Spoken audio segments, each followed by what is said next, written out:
Hello and welcome back to Go Fund Yourself. Today I would like to share a video with you that I saw when I started investing. It was a really good lesson for me.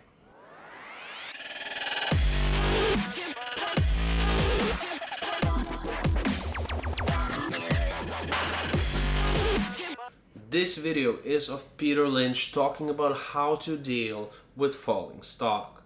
I'm gonna have a quick look at the video and we're going to talk about some of the lessons he gives us. Excuse me, is a lot of times people buy on the basis the stock has gone down this much. How much further can it go down?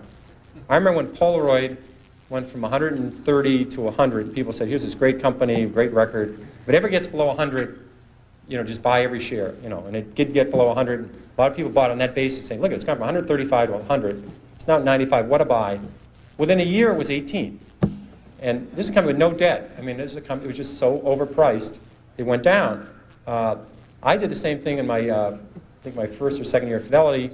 Kaiser Industries had gone from $26 a share to 16. I said, how much lower can it go? It's 16.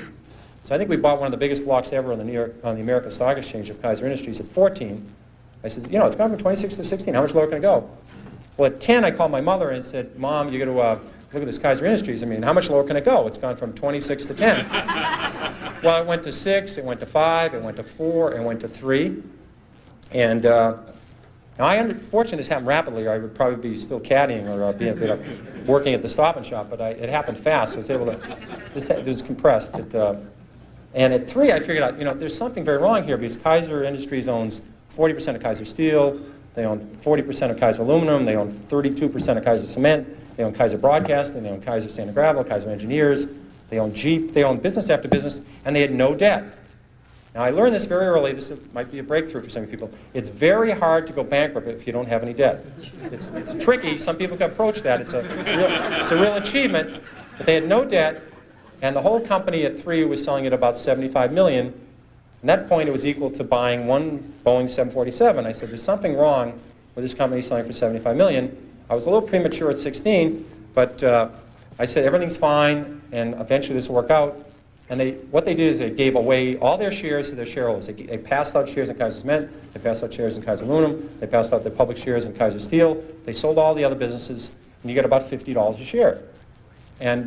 But if you didn't understand the company, if you were just buying on the fact the stock had gone from 26 to 16, and then it went to 10, what would you do when it went to 9? What would you do when it went to 8? What would you do when it went to 7? This is the problem that people have, is they sell stocks because they didn't know why they bought it, then it went down, and they don't know what to do now. Do you flip a coin? Do you walk around the block?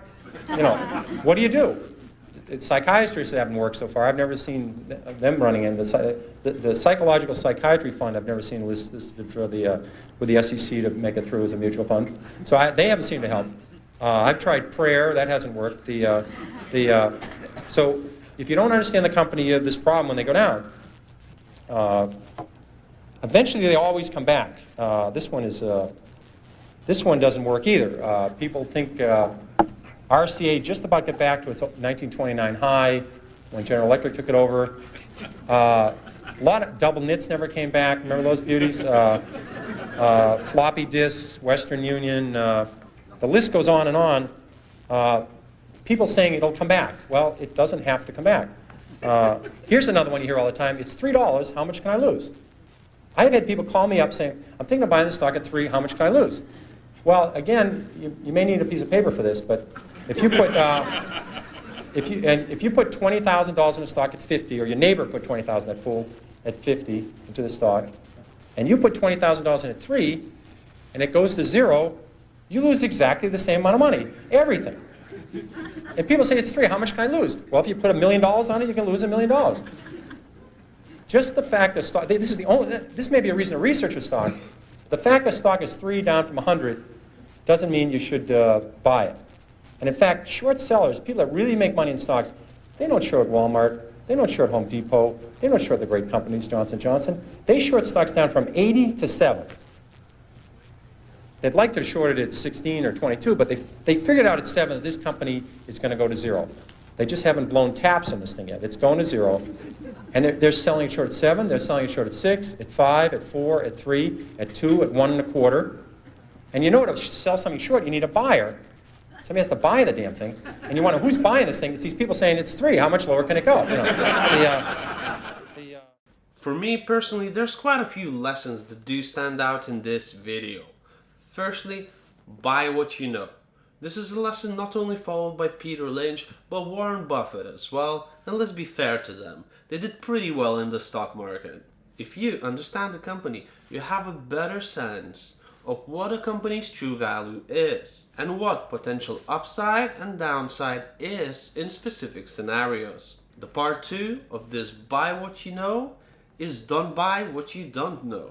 If you don't understand the stock you bought and the price starts going down, you're probably not gonna know if this fall is justified or not. It is essentially like flipping a coin and gambling by betting on a random company you don't really know nothing about.